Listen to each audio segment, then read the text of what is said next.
podcast, we are joined by a senior architect, Fatma Khan. Fatma का काफ़ी experience है in Pakistan, Dubai and Turkey. Now she is leading Zahir Sheikh Associates and उनकी जो expertise है वहाँ पे modern design आता है, वहाँ पे culturally rooted design आता है. So please stay tuned with us in this podcast. So Fatma, क्या हाल चाल है आपके? जी अस्सलाम वालेकुम, अल्लाह का शुक्र, all well अल्हम्दुलिल्लाह. How's Lahore treating you और monsoon कैसे treat कर रहा है? हाय, बारिशें जो हैं आई थिंक के फॉर एनी आर्किटेक्ट ना इस वक्त एक वो स्टेज होती है कि जितने घर हो गए हैं कहीं सीपेज तो नहीं आ रही, कहीं कुछ तो नहीं हो रहा. जो साइट्स हैं उनको फ़ौरन देखना है कि कहाँ पे पानी भर गया है, पंप निकालना है, पानी निकालना है. So as much as I romanticise the monsoon season, I also hate it as far as my professional life is concerned. So it's a mix. सही. फातिमा, आपने अपना करियर स्टार्ट किया दुबई के अंदर. तो how was your experience over there and how do you see के अभी जो दुबई के अंदर कंस्ट्रक्शन हो रही है और जो पाकिस्तान के अंदर कंस्ट्रक्शन हो रही है, बिकॉज एक जो आजकल बहुत ही बस टॉपिक है that is sustainable constructions and sustainable practices in the construction industry. How do you see that? बाहर कैसा हो रहा है और पाकिस्तान में कैसा हो रहा है? एक तो सबसे पहले ये है that I don't think that any of us really truly, including the clients, understands what sustainable architecture is. यहाँ पे हमारे sustainable architecture is वहाँ पे आके ख़त्म हो जाता है कि जी घर के बाहर पेंट नहीं कराना, हमें टाइलें लगा दें. Exactly. क्योंकि वो sustainable है, it will self sustain itself. Exactly. ठीक है. So जहाँ sustainability की बात आती है या sustainable architecture की बात आती है, that's a very very in depth, totally a different form of construction. Rammed earth भी आ जाती है, गारे की चिनाई भी आ जाती है, लाइम प्लास्टर भी आ जाता है, and a lot of such things come. But yes, as far as इसलिए I don't really genuinely believe कि एक genuine, I won't say Pakistan overall, but या शहरों में mostly it's not sustainable architecture. But yes, there are a lot of people, lot of architects also here in Pakistan who are experimenting into that, who are going into that, and there are a few seniors जो शुरू से कर ही सिर्फ इसके अंदर काम रहे हैं. But वो उसके अंदर वही चीज़ है कि वो from the scratch, that's a totally different form of construction. That's materials are different. The way they are designed, the way they are made, उनका structure, उनकी engineering, everything is different. Totally right. और मैं आपकी बात को आगे जब बढ़ाऊँ तो when it comes to the tiles, when it comes to the paint, तो वहाँ पर फिर हम लोग बहुत ज़्यादा इसके ऊपर डिबेट कर रहे होते हैं कि भाई मेरे कमरे में कौन सा जो है वो कल पेंट होना है या मेरे कमरे में कौन सी टाइल लगनी है. But when it comes to the cement या स्टील या ब्रिक्स, इन किस्म की जब बात आती है तो we don't really care about it. उसके ऊपर हम इतनी ज़्यादा अटेंशन नहीं पे करते. जो वहाँ पर फिनिशिंग मटेरियल आता है वहाँ पे हम सब की अपनी से होती है. तो यस, आपकी बात बिल्कुल बजा है कि हमारे यहाँ पर जो क्लाइंट्स हैं उनको इसके बारे में इतनी इंफॉर्मेशन नहीं है. सो जहाँ पे बिल्डिंग कंस्ट्रक्शन की बात आती है और जहाँ पे मटेरियल की सिलेक्शन की बात आती है, सो आपको क्या लगता है वहाँ पर हमारे क्लाइंट्स के पास इतनी अवेयरनेस है कि वो जाकर अच्छी क्वालिटी का मटेरियल परचेज करें या फिर एक सस्टेनेबल प्रोडक्ट की तरफ जाएँ? Okay, so इस चीज़ के अंदर what I can say is that this just doesn't start here. इससे पहले बैकग्राउंड है. सबसे पहले हर चीज़ के अंदर I believe education comes in, right? Exactly.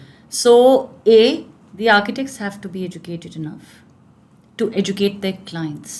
B, the clients have to know, क्योंकि अब भी लोगों ने थोड़ा बहुत रोल आर्किटेक्ट्स का एक्सेप्ट कर लिया है, बट अभी भी they really do not understand what an architect does.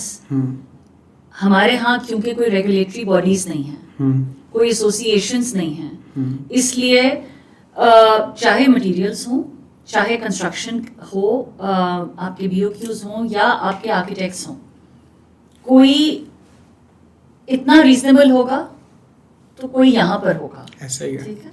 और कोई वो सिस्टम नहीं है, बिकॉज ज़रूरी नहीं है कि जिसको किसी 30 साल के एक्सपीरियंस वाले की फीस कुछ और होगी और किसी की बिल्कुल ही कुछ और होगी. True. And the clients will just see, because they're not realizing that we're not selling a product. We are basically selling our time. And when you hire us, तो वी आर द मेन. अगर इस वक्त आपकी कोई भी construction जो है, एक नॉर्मल घर की कंस्ट्रक्शन ले लें, वो 9,000 to 12,000 रुपीज़ पर SFT फिनिश्ड जो है वो चल रही है, राइट? उसमें से अगर आपसे एक आर्किटेक्ट जो है वो 1,000 या 1,200 मांग रहा है, तो what clients do not realise कि जो ये आपसे 1,000-1,200 ले रहा है, इसमें ये इंजीनियर्स ऑब्वियसली आ गए, इसमें ये आपकी प्लानिंग, आपकी सर्कुलेशन स्पेसेस, आपका किस किस तरह पैसे बचाएंगे. डिज़ाइन, एक अच्छा architect who is being given a good fee is going to give you more time, is going to design your house, and he or she is totally responsible for the cost. True. हम जैसे मैं mountains पे काम कर रही हूँ बहुत. अब माउंटेन्स पे काम करने का obviously from my first project till अब जो कर रही हूँ, there is a huge difference in the sense मेरी अपनी नॉलेज के अंदर एक्सपीरियंस से ही आहिस्ता आहिस्ता करके सीखा कि किस तरह हम माउंटेन्स के ऊपर भी कंस्ट्रक्शन, हमारा डिज़ाइन ऐसा हो कि कॉस्ट ज़्यादा ना आए क्लाइंट की. बट वही वाली चीज़ है कि क्लाइंट्स को इस चीज़ से बावर कराना, to make them understand that why are we charging what we are charging. जहाँ पे आगे आपके सवाल से related about not the finishing materials but the grey structure materials, ठीक है? अब वो होते कितने, 4-5, राइट? उसके अंदर भी क्लाइंट्स जो है, जैसे मेरा हर किसी का अपना तरीका होता है. I give the clients a range of cements A+, B, और B से नीचे में जाती नहीं, राइट? ठीक है जी. इसी तरह मैं उनको सरिये में भी देती हूँ, बाकी भी बजरी, रेत, हर चीज में ये उनके ऊपर होता है, राइट? अब ये क्लाइंट के ऊपर है बिकॉज पैसा उन्होंने खर्च करना है. Exactly. I can only educate them to till a certain extent कि जी दीज आर द थिंग्स, इन पे कॉम्प्रोमाइज ना करें. फिनिशिंग में I will help you save your money. I will not use only imported stuff because I genuinely like जो हमारे यहाँ का local, इतनी local industry बढ़ रही है, उसके अंदर I will save your money. But structure is something जो कि आपका solid होना बहुत ज़रूरी है, उस पर compromise नहीं हो सकता. Right.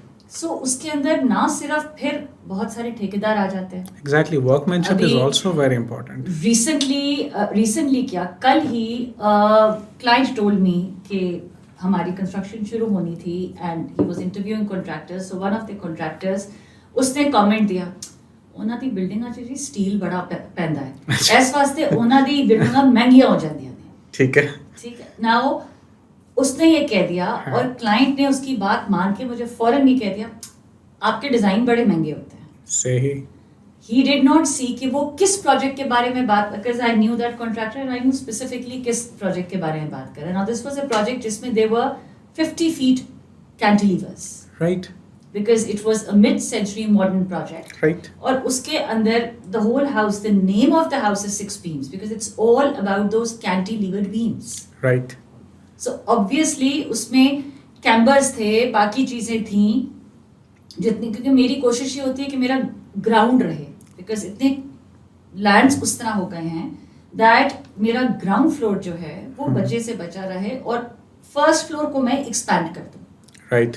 यस, उसमें सरिया बढ़ जाता है, but yes at the same time then you get lawns Exactly. which you normally don't. Exactly. And you can play around with views. Views are very important. Exactly. So at the end of the day, it comes down to all education, contractor की education, client की education, and of course architects की market के अंदर, because हमें हर चीज़ें लेकिन पता हो. अब अगर आप किसी भी क्लाइंट के पास जाएं, उनको जाके बताएं कि जी हमारा कोई बेंडिंग बार शेड्यूल दिखाते हैं और कहें कि जी ये इतना है, इसके अंदर ये ऐसे होता है, ये बार ऐसे होती है, फलाना, he will not understand. Right. Right. We need to be educated and then we need to tell them and then they need to actually be open to that discussion. So there are some Exactly. जिनको समझ आती है, but there are some who would just go with that कि सरिया ते सरिया जेड़ा सब तो सस्ता मिलिया, जिथों सब तो सस्ता मिलिया वही लेना, गल मुक गई. मैं आपकी बात को आगे ज़रा कैरी फॉरवर्ड करूँगा क्योंकि back in 2015 I was also student of civil engineering from UVT Peshawar and जब हमारी स्ट्रक्चर्स की क्लास होती थी तो वो हमारे जो प्रोफेसर थे उन्होंने बड़े मज़े की बात की थी. उन्होंने कहा था कि ठेकेदार आता है और वो कहता है कि मेरा 30 साल का तजुर्बा है, मेरा 40 साल का तजुर्बा है. अगर उसने 30 साल और 40 साल के अंदर गलत काम किया हुआ है तो वही चीज़ वो आपके साथ रेप्लिकेट कर रहा होता है. So these are the things जहाँ पे फिर हम लोगों को एजुकेशन की ज़रूरत होती है, हम लोगों ने कॉन्ट्रैक्टर को थोड़ा सा एजुकेट करना होता है, और ऑन द सेम टाइम हम लोगों ने क्लाइंट को भी एजुकेट करना होता है कि ठीक है उसका 30 साल का तजुर्बा है, लेकिन अगर उसने 30 साल में गलत बिल्डिंग्स बनाई हैं तो वो इसका ये मतलब नहीं कि वो आपकी बिल्डिंग भी गलत बनाएगा। अच्छा, आपका NCA का बैकग्राउंड है, and NCA is a hub of architects, मतलब इट्स अ होम, और मतलब आप देख लें जितने भी बड़े नाम निकले हैं पाकिस्तान में आर्किटेक्ट्स के, वो NCA से निकलते हैं। तो आप बताएं अपने NCA के एक्सपीरियंस के बारे में कि how did it shape you, किस तरीके से, और NCA has a world of its own. Yeah, true. And because मेरा ये है that I had never thought of being anything else but an architect. Right. Since the day, I don't even remember thinking of anything else. और मैं NCA में इस सोच के साथ ही गई थी. But वहाँ जब मैं गई हूँ उधर I was introduced to sculpture. I was introduced to arts. I was introduced to fine arts. And it's just that I think that I basically fell in love with all of them. Because all of them mixed. They make what architecture basically is, for me, it's storytelling. Yeah. It is a kind of a storytelling in the sense that you have light transforms space. You have fabric जो है वो अपनी movement carry करता है. Then you have colors which set the mood even before words come. All of these things. Then they would be just जैसा भी है बाकी, but they would be just one clean line or one curved line or one chic sculpture or item or whatever placed at such a space that it just, you know, नजर सिर्फ उस पे जाती है. So I feel that NCA ने मुझे language सिखाई है. That architecture is actually a storytelling पूरी with lines and with a lot of research and with whatever the building is all about. उसकी practicality भी and उसका बाकी एक पूरा जो उसको पूरा करना है ना, खाली आर्किटेक्चर, खाली एक नक्शा, खाली 4 दीवारें, they do not define architecture. They cannot complete architecture. There has to be art. There has to be music. There has to be क्या कहते हैं, a sculptural aspect to it. The fine arts, colors, everything. And that is when your story completes. अच्छा, यहाँ पे मेरा एक सवाल आता है क्योंकि बहुत सारे स्ट्रक्चरल इंजीनियर्स होते हैं, they have a conflict with architects, right? और उनका, चूँकि I am also representing a structural engineer over here, तो वहाँ पे कहानी क्या होती है कि हम बताते हैं कि यहाँ पे आपने कॉलम बनाना है 2 फुट बाय 2 फुट का, वहाँ पे आर्किटेक्ट साहब आते हैं, कहते हैं यहाँ पे 2 फुट बाय 2 फुट का कॉलम नहीं बनेगा, कि यहाँ पे इतनी बीम नहीं बनेगी. तो जिंदगी का ना ये बहुत ही आसान सा वो है. मुझे बहुत शुरू में मेरे वालिद साहब ने एक दफ़ा कहा था, मैं बहुत पुराने स्ट्रक्चरल इंजीनियर होते थे मियाँ साहब, ठीक है, और मेरा पहला प्रोजेक्ट था मेरे घर का. एंड उन दिनों में जब मैंने स्टार्ट किया, as soon as I graduated and that's my first project, तो पापा had moved to Canada, he was not here. So उन्हीं के पुराने बहुत बुजुर्ग अल्लाह बख्शे स्ट्रक्चरल इंजीनियर थे, और जो मैं उनसे जो बात अपने घर के बारे में, that was my first introduction with cantilevers, right? So मैं दे रही थी और उन्होंने इंसिस्ट किया ये नहीं हो सकता, ये नहीं हो सकता. मैं भी ठीक हो गई. Finally we did come up with a solution और वो हो गया. एंड उसके बाद से I only work with a select few structural engineers, right? क्योंकि वो मुझे कभी ना नहीं कहते. ठीक है. मुझे वालिद साहब ने एक दफ़ा सिर्फ डांटते हुए ये कहा था कि बेटा तुम भी कभी ऐसे ना डिज़ाइन कर लिया करो ना जो कहीं किसी चीज पे अटक रहा हो. हवा में तो हर चीज नहीं ना हो सकती. ऐसा ही, and that is the problem, and specially when it comes to cantilevers, वहाँ पे जिस टाइम पे नेगेटिव रीइंफोर्समेंट और वहाँ पे पड़ती है, तो वहाँ पे बहुत सारे इंजीनियर्स की जान निकल जाती है. I just work with these 3 structural engineers. उन तीनों को मेरा पता है, उन तीनों को पता है कि ये इसका दिमाग अटक गया तो अटक जाएगा, किसी ना किसी तरह सोल्यूशन निकालना है, किसी ना किसी तरह कुछ करना है. ठीक है. सो अल्हम्दुलिल्लाह, इसलिए now at least I can not say that I have any issues with structural engineers, because मेरे तीनों जो है ना, they are amazing in their own sets and they just don't say no to me. शुक्र है. That is very commendable, and मतलब I am very happy. मैंने जो भी करना हो, अभी जब मैं स्केच कर रही होती हूँ, अभी जब मैं सिर्फ उसके अंदर ही होती हूँ, तो मुझे अभी recently I was doing a योगाशाला, एंड योगाशाला की बिल्डिंग का जो कॉन्सेप्ट था that came out of the golden circle, right. So golden circle से वो पूरा स्पाइरल निकला और उसकी सारी टेपर्ड वॉल्स थी, ठीक है। But the tapered walls were not like जैसे आपका अलहमरा है, अलहमरा में ये है कि ऐसे है और फिर यहाँ से दीवार सीधी है, so this is the thickness, so वो ब्रिक खुद अपने आप को सपोर्ट कर लेती है. I wanted this to be very chic and very thin, paper thin, उस तरह करके. सो आई वॉन्टेड पूरा जो मेरा स्पाइरल बना हुआ है, which was like in a lot of curves, the whole building, that was not going to have thickness below, और वो उसके ऊपर भी पूरी की पूरी छत जो है was a Skylight.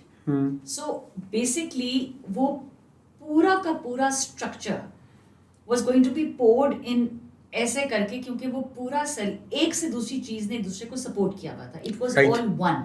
Right. So Right. yes, it took the structural engineer at least 6 months to design that, and I was prepared for that because I knew that मैं limits test कर रही हूँ इस वक्त. But yes, उसका model और उसका मतलब that is, I think inshallah, as soon as once it's done, it's still in progress. So it will be an amazing building. That's great. वो उसमें सिर्फ जो सनलाइट का प्ले है और जिस तरह उस स्ट्रक्चर को, बिकॉज जितने भी कॉन्ट्रैक्टर्स को हम बुला रहे थे उस पे इंटरव्यू करने के लिए, every contractor had to have a meeting with the structural engineer, because he had to explain to them कि अच्छा इसको बनाना कैसे. उन्हें किसी को समझ ही नहीं आ रही थी कि इसको स्टार्ट कैसे करना है, इसका सरिया भी बांधना है तो स्टार्ट कैसे करना. Right. So it was it's quite challenging but hopefully. Right.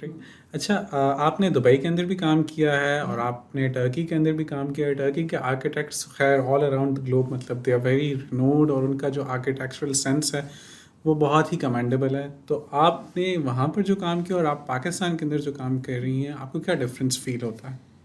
You see, I won't say कि खाली टर्की के आर्किटेक्ट्स जो हैं कमेंडेबल हैं या उनमें बहुत है, बिकॉज यस हमारे पाकिस्तानी कई बहुत बहुत बहुत अमेजिंग आर्किटेक्ट्स हैं एंड इनोवेटिव हैं. कई यंग आर्किटेक्ट्स, बडिंग आर्किटेक्ट्स जो हैं, उनका काम बहुत डिफरेंट है, उनकी सोच बहुत डिफरेंट है. मज़ा आता है उनकी साइट्स पे जाके उनका काम देखने का, करने का.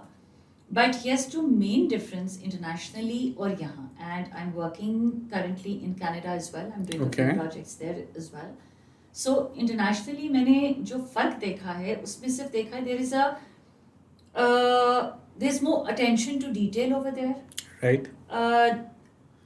Everything आपका जो, मैं किस तरह आपको ये चीज़ explain करूँ that वहाँ पे फर्क, वहाँ और यहाँ का फर्क ये है that they are maybe more systematic regulatory bodies हैं. सबसे ज़रूरी चीज़ ये है वहाँ पे कि वहाँ रेगुलेटरी बॉडीज हैं. So anything and everything, at least in Turkey and Istanbul and Canada, anything and everything that is done. हम जो कॉन्ट्रैक्ट बनाते हैं वो कॉन्ट्रैक्ट के बाद आपको कंप्लीशन सर्टिफिकेट नहीं मिलता जब तक कि the society, whoever the regulatory body is, they do not confirm कि the client has paid all the dues to the architect. So there is that difference. ठीक है. उससे obviously architects को एक बहुत confidence मिलता है कि अच्छा जी पैसे नहीं मारे जाएंगे और हम काम करके दें, और फिर उसके बाद just to so that the client cannot, यहाँ पे बहुत दफ़ा हुआ साइट पे हम गए, हमने कहा ये ऐसे कर दो, ये वैसे कर दो, फलाना कर दो. इधर कोई सिस्टम नहीं है कि हम by the end of the project we should hand over an as built drawings का पूरा set to the client. Shop drawings वगैरह बाकी होगी, बट as built एक पूरा जो है इलेक्ट्रिकल, पब्लिक हेल्थ, स्ट्रक्चर सबका आर्किटेक्चर का होना चाहिए क्लाइंट को. राइट. अब मैं अपने ऑफिस में वो क्यों बनाती हूँ, इसीलिए क्योंकि आदत हो गई है वहां से. बट वहां पे इसलिए बनता है ताकि कल को क्लाइंट अगर ये कहे कि the reason I haven't paid him is because he did not do this work which was in the contract, so we have that book which we give at the end of the project for them. Right. And KG क्या कहते हैं, we have given everything, so everything is documented because both the parties they know कि end में ये चीज arbitration में जा सकती है. Exactly. Either they will not get the completion certificate or we will not get our fee. I think problem यहीं पे लाई कर रहा होता है कि हम लोग जो है एट टाइम्स बहुत ही हमारा यहाँ पे एटीट्यूड थोड़ा सा कैजुअल हो जाता है और वहाँ पर ये कि चीज़ें बहुत ज़्यादा सिस्टमाइज्ड हैं और Yes. बहुत ही बेहतर तरीके से देखिए, उसको हर एग्जीक्यूट कर रहे जगह, होते हैं। हर मार्केट में, जैसे जी। एटलीस्ट टर्की में, जी not in Canada but Turkey में तो हमसे भी ज़्यादा जो है ना, हाँ एक और चीज़ जो बहुत इम्पोर्टेंट है, जो टर्की में मैंने ख़ास तौर पे, बिकॉज ऑब्वियसली वहाँ भी जॉब कर रही थी, I was working for a firm and उससे पहले मैंने पाकिस्तान में किया था। यहाँ हमें आदत होती है, लैंडस्केप है वो भी खुद ही कर दो, हाँ बिजली है वो भी खुद ही वो भी कर दो, खुद कर कनाल दो। का घर है तो वो भी मोस्टली आर्किटेक्ट से करते हैं। खाली कनाल का है तो ना पब्लिक हेल्थ इंजीनियर लेते हैं, जी ना ही सवाई स्ट्रक्चर इंजीनियर की और कोई इंजीनियर नहीं लेते। ठीक है। ना, खुद ही एसी की पाइपिंग डाल दी, खुद ही सारी पब्लिक हेल्थ कर दी, सारा कर दिया। दैट्स द रीजन कि उनकी प्राइस रेंज जो है वो यहाँ से यहाँ आ जाती है, कॉस्ट कम हो जाती है। सही। अब उधर ये है that I would finish my work. This is the first week or so when I was working. I had done my work. I was free, and then I thought that might as well, start putting lights and this and that and falana whatever. And my boss came to me. He said that you have a lot of extra time. I just looked at him. I didn't understand what he meant. And then he explained to me. He said, "You're not supposed to do others' work. It's their job. Let them do it. You've done yours. You're free. Go home. You have kids. Just go relax with them." And I liked that about that place in the way because वहाँ से मैंने सीखा ये कि जिसका काम, जिस इंसान ने पढ़ाई की है, हाँ डिग्री ली है और उसका सारे दिन का काम ही ये है कि कोल्ड एंड हॉट वाटर कैसे आना है, गीजर कैसे आना है, मैं किसी तरह भी उस इंसान से बेहतर डिजाइन नहीं कर सकती। That's very true. मैं 50 साल के एक्सपीरियंस के बाद भी दैट्स वेरी उस ट्रू। तरह नहीं कर सकती। Yes, I can give them ideas as per if I'm doing something new with my washrooms, if I'm doing something new, मुझे तब कहीं ऐसे, जैसे अभी I designed a pool, that's the first one in Pakistan, जिसके नीचे basement है और स्विमिंग पूल का जो फ्लोर है that's glass, ठीक है, 8 by 8 glass है. So when you're sitting in the basement, you look up and it's actually in human aquarium, Right. right? I asked our pool consultants, he said that, and he is the senior most one, he's worked everywhere, all over Pakistan, he said that नहीं हुआ यहाँ पे experience. जो भी किया, जैसे भी किया, eventually चाहे जर्मनी से हमने चीज़ें मंगवाई, जो भी, but I did manage to do that. Right. It is done now, it is being used, alhamdulillah, no leakages, nothing. मगर वही वाली चीज़ है कि चाहे वो नहीं किया हुआ था, एक्सपर्टीज तो उनकी थी, बिल्कुल आइडिया मेरा था, बिल्कुल। we sat together and we found out a solution कि हम क्या करें. हमें लगा time and the client was very sweet and very patient about it because he could also see कि अच्छा जी एक नई चीज हो रही है तो it will take time, but eventually it did get done because we worked together. The whole point is that we all have to work as a team. That's very true and even I have seen के बहुत सारी जगहों पे draftsman होते हैं and they are working, architectural काम भी हो रहा होता है वहाँ पे, फिर डिज़ाइनिंग का काम भी हो रहा होता है वहाँ पे, स्ट्रक्चर्स का काम भी हो रहा होता है. तो ये चीज़ है यहाँ पे हमारी सोसाइटी के अंदर एंड आपने बहुत ही अच्छे तरीके से उसको देखिए जी, हमारे यहाँ एड्रेस तो किया ऐसे है. बहुत बड़े बड़े कॉन्ट्रैक्टर्स जो हैं, जो जी। पता है सबको कि आर्किटेक्ट्स नहीं हैं, जी बट जितना उन लोगों के पास काम है उतना हमारे पास नहीं है because they business Exactly. Basically. So हमारे यहाँ तो जिसका जहाँ दाव लगे एग्जैक्टली वो कुछ भी कर सकता है. That's true. इधर आपको उस पर्टिकुलर चीज़ की डिग्री लेने की ज़रूरत ही नहीं है. ऐसा ही है. तो इसलिए अल्लाह तवक्कल अल्हम्दुलिल्लाह चल रहा है, चलता रहेगा. अच्छा, you are very enthusiast about your projects. जिस तरीके से आपने अपने प्रोजेक्ट्स का जिक्र किया है, तो सवाल मेरा थोड़ा सा मुश्किल है, लेकिन आप जवाब इसका दे दीजिएगा. कौन सा ऐसा प्रोजेक्ट है जो कि आपके दिल के बहुत नज़दीक है? सारे projects, because they are like the babies ना. बिकॉज मुझे अभी भी मैं खुद हैरान होती हूँ इस चीज़ पे कि अभी भी when I am sketching on paper हाँ. और उसके बाद उसका ग्रे स्ट्रक्चर सामने आता है तो मुझे उतनी ही एक्साइटमेंट होती है. When I am doing something in retail, जो भी डिज़ाइन किया, जो भी सोचा, प्लान किया, जब उसकी फिनिशिंग आना शुरू होती है और शक्ल निकलना शुरू होती है, I am always doubting myself as well, हाँ. and I'm as excited as I was when I did my very first project कि ये किस तरह. और मज़े की चीज़ ज़्यादा जो मुझे लगती है दैट एवरी टाइम कुछ ना कुछ होता है, कई गलतियां ऐसी हो जाती हैं, छोटी डिटेल्स हो जाती हैं कि जिससे डिफॉल्ट से कभी कोई डिज़ाइन मज़े का निकल आता है. बिल्कुल. And I do believe that हाँ. Every project teaches you something.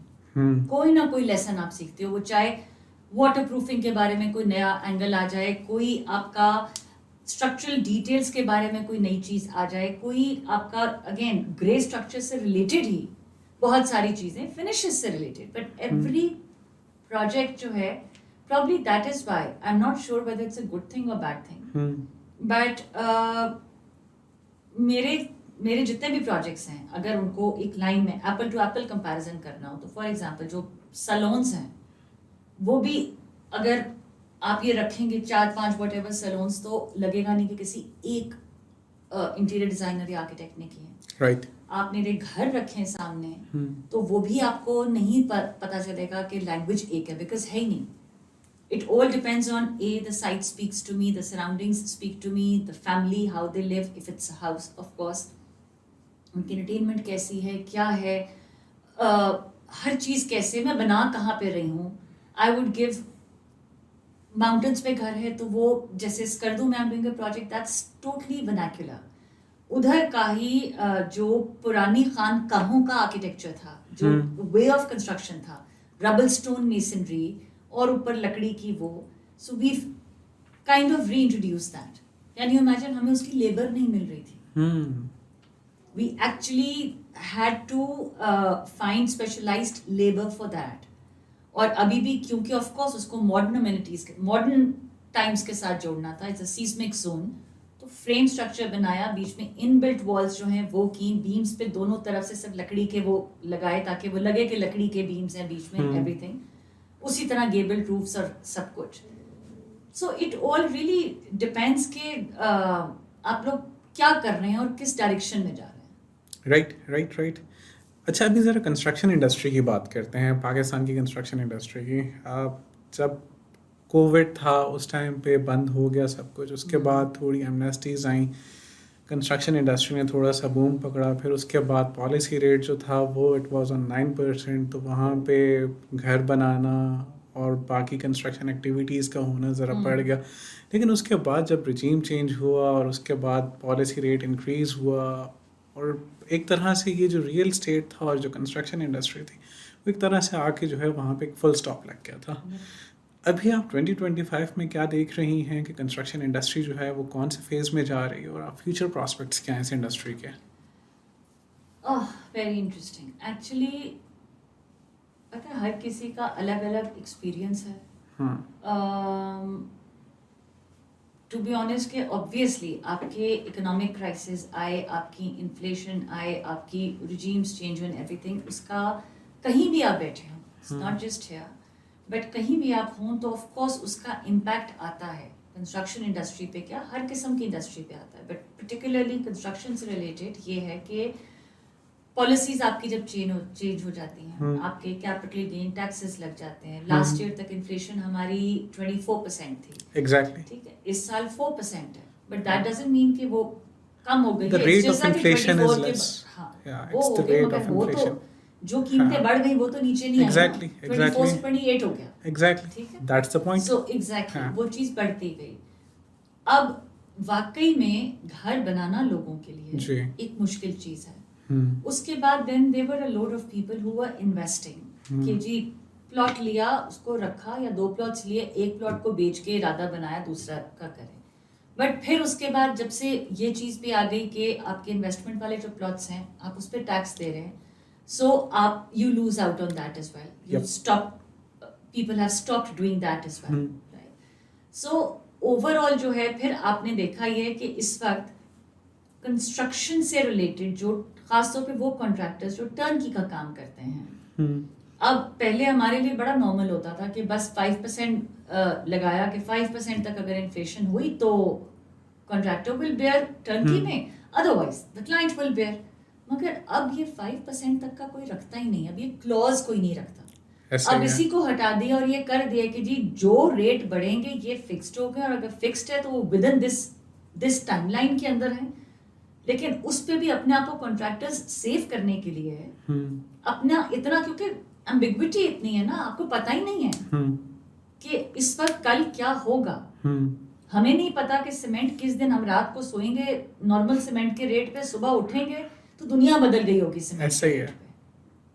So that is why अब it has become very tricky. Now everyone keeps a cushion. कि जी, because everyone wants to deal with the client's psyche, और client इस चीज पे खाली खुश हो जाता है कि जी मेरे रेट फिक्स हो गए साल के लिए। वो ये नहीं सोच रहा कि अगर ये पॉसिबिलिटी है कि रेट बढ़ जाए तो ये भी तो पॉसिबिलिटी है ना कि ना बढ़े, Exactly. इतने ही रहे। तो उस चीज को भी वो देखें आगे कि अगर वो इन्फ्लेशन वाला रख लें तो मटेरियल तो उन्हीं का है, मगर then the client only sees के अच्छा जी इस ठेकेदार ने मुझे ये रेट दिया है और ये ठेकेदार ने इतना दिया। इस वक्त हमारी मार्केट में चाहे बड़ी से बड़ी बिल्डिंग हो या एक घर का प्रोजेक्ट हो या सिर्फ एक रिटेल हो, the clients also need to be educated to not be penny wise pound foolish. They just look at the initial खर्चास when they are starting the house. Architect की फीस वो कम करा लो, ठेकेदार का कॉन्ट्रैक्ट है उसको कम करा लो पर स्क्वायर फुट पे, बस। एंड दे थिंक दैट उससे उनका सब कुछ बजट उनका ठीक हो गया। और उनकी मेन गलती ही ये होती है कि एक इंसान जिसने उनकी स्पेसेस डिजाइन करनी है, जिसने उनको एंड तक हेल्प करना है to save their money, to intelligently design their spaces, एक आप उसको पैसे नहीं दे रहे, और दूसरा जिस इंसान ने उस स्केच को एक्चुअली में सीधा खड़ा करना, आपको मटेरियल लगा के देना है। What they don't understand is कि जी मेरे पास अगर एक 100 रुपए वाली लेबर है, वो कारीगर है मेरा बंदा, वही काम मुझे 20 रुपए भी कोई करके दे देगा, लेकिन 20 रुपए वाला जो है ना वो टाइम पे देगा, ना उसकी क्वालिटी का होगा, ना कुछ होगा, बट क्लाइंट को सिर्फ नजर आता है 100 रुपए और 20 रुपए, 80 रुपए का ही फर्क आ गया, they will go with the 20 rupees one. So that is the issue कि हमारी कोई भी ना कोई बार्स नहीं है इन एनी प्रोफेशन है। मेरी कल बात हो रही थी अपने एक सीनियर से एंड ही आस्क्ड मी कि आप स्ट्रक्चर्स की ड्यूरेबिलिटी कैसे पढ़ाते हैं। तो I have given him three answers. Number one is कि आपका डिज़ाइन जो है वो प्रॉपर हो. Number two is कि आपका जो मटेरियल सिलेक्शन है that is of quality material. And number three is your workmanship. अगर आप इन 3 पैरामीटर्स के ऊपर एक टिक मार्क लगाते हो तब जाके आपका एक स्ट्रक्चर जो है वो अच्छे तरीके से कंस्ट्रक्ट होता है, और तब जाकर जो है इनमें से अगर आपने एक भी वेरिएबल माइनस कर दिया तो फिर you won't get that structure, आपको उस किस्म की बिल्डिंग नहीं मिलेगी। देखिए, आप अच्छे से अच्छा सीमेंट यूज कर लें, अच्छे से अच्छे कंक्रीट ब्लॉक्स या ब्रिक यूज कर लें जी, बेहतरीन क्वालिटी का सरिया इस्तेमाल कर लें जी, कॉन्ट्रैक्टर ले आए थका हुआ, एग्जैक्टली ठीक है। आपकी कितनी हनी कोमिंग मुझे नहीं पता, आपको कितना एक्सपीरियंस हुआ है जी, मैंने तो बहुत जगह देखा है कि जो कंपैक्शन ही नहीं हो रही होती, सही किस्म के कॉन्ट्रैक्टर्स नहीं हैं, जिनको खुद को पता है नहीं है, जिनकी लेबर बहुत थकी हुई है, कोई टेक्निकल बंदे साइट पे नहीं है जी, नाम के सिविल इंजीनियर रखे हुए हैं जो जिनको एक्सपीरियंस नहीं है, जिन्होंने पता नहीं डिग्री भी पूरी कंप्लीट की है कि नहीं ऑन साइट। अनफॉर्चुनेटली इतनी यूनिवर्सिटीज बन गई हैं, हर कुछ पता ही नहीं ना कौन कितना क्या सीखता है। ऑल्दो मैं मानती हूँ कि आर्किटेक्चर, कंस्ट्रक्शन, ये हमारी पूरी जो फील्ड है इसमें एक्सपीरियंस ही सिखाता है। एग्जैक्टली ठीक है ना, हम अपनी अपनी यूनिवर्सिटी से, कॉलेज से, व्हाटएवर, सिर्फ एक डिग्री लेके ठप्पा लेके निकलते हैं, उसके बाद एजुकेशन तो फिर शुरू होती है जी, किताबें पढ़ के खाली नहीं होती है, ऐसा ही है राइट। सो वो क्वालिटी ऑफ कंस्ट्रक्शन इतनी खराब हो जाती है जी कि बाद में उसके बाद जब सीपेजेस होती हैं, बाद में जो मसले होते हैं, ब्लेम आर्किटेक्ट को किया जाता है जी। ये कभी नहीं वो सोचते कि हमने कॉन्ट्रैक्टर ही आला पाए का नहीं लिया था। वो आर्किटेक्ट को कहेंगे आपके कहने पे हमने सबसे महंगा सरिया लगाया, आपके कहने पे हमने ये भी किया, आपके कहने पे हमने वो भी। ओ भाई, ठेकेदार तो सही रख लेना था ना। इसका एक जवाब है कि building is also associated with the architect name. For example, अगर कोई भी आप फेमस बिल्डिंग उठा कर देखें तो वो कहते हैं कि फलाने आर्किटेक्ट है, उनका डिज़ाइन है, सो माइट भी वहाँ पे आपको इस किस्म का बैकलैश भी आ रहा हो। ऑफ कोर्स आता है जी, बिल्कुल आता है जी। हर कोई मुंह पे कह देगा, कोई पीछे से कह देगा, कोई ये कर देगा, लेकिन कोई ये नहीं समझेगा कि आप फिनिशिंग में भी देखें, आप महंगी से महंगी टाइल खरीद लें, लगाई ठीक नहीं है, अगर आपने टाइल को नहीं सही लगाया, आपने सस्ता बॉन्ड लिया ऐसा, जी। आपने बॉन्ड अच्छा नहीं लिया, जी तो वो बहुत ही अच्छे डिजाइन हुए हुए वॉशरूम की भी शक्ल को खराब करके रख देगा। That's It's- very जैसे कहते true. हैं, it's how you carry it. That's very true. अच्छा, जेन जीज और जेन अल्फाज जो हैं वो अभी आ रहे हैं वर्क फोर्स के अंदर, तो आपको क्या लगता है कि क्या वो रोल प्ले करेंगे in the field of architects? मुझे जेन जी और जेन अल्फा जो है ना वो शूट कर देंगे अगर ये सुनेंगे कि मैं क्या सोचती हूँ, but honestly speaking because I have my kids are now Gen Yes. जी of course, so Gen Z probably is the last of the human race जो 100% ह्यूमन हैं। ठीक है। ये मेरा ऑब्वियसली मेरी ओपिनियन है। आई फील कि जेन अल्फा जो है अब उनके अंदर आहिस्ता आहिस्ता रोबोट्स आना शुरू हो गए हैं। My issue with technology is this, that youth is being handicapped due to technology blurring their boundaries, right? ये बच्चे जो हैं ये इतना ज़्यादा टेक्नोलॉजी में आ चुके हैं कि इन्होंने खुद सोचना जो है उस पर एक ब्रेक सी लग गई, and they don't even know, it's just a natural course। अब जो बच्चे आते हैं, मतलब फॉर एग्जाम्पल इस वक्त वो सिर्फ और सिर्फ Pinterest, क्लाइंट्स आते हैं Pinterest, उसको आप इंस्पिरेशन कह लें, उसको आप कुछ भी कह लें, है बेसिकली वो कॉपी पेस्ट छापा मारा डन, काम करो आगे चलो, ठीक। जब ये सब कुछ नहीं था तो हम लोग अपना दिमाग यूज करते थे।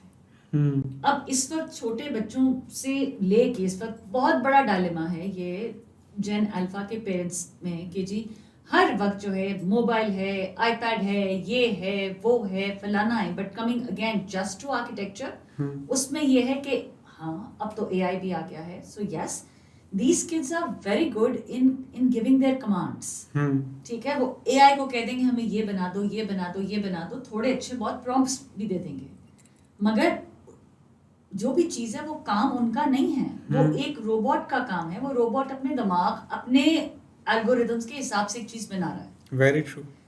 कभी कभी मतलब बजाय, मेरा इख्तलाफ इसके अंदर ये है, I am all in for technology, ठीक है, सो मेरा उस पर कोई नहीं है, but it's about the usage.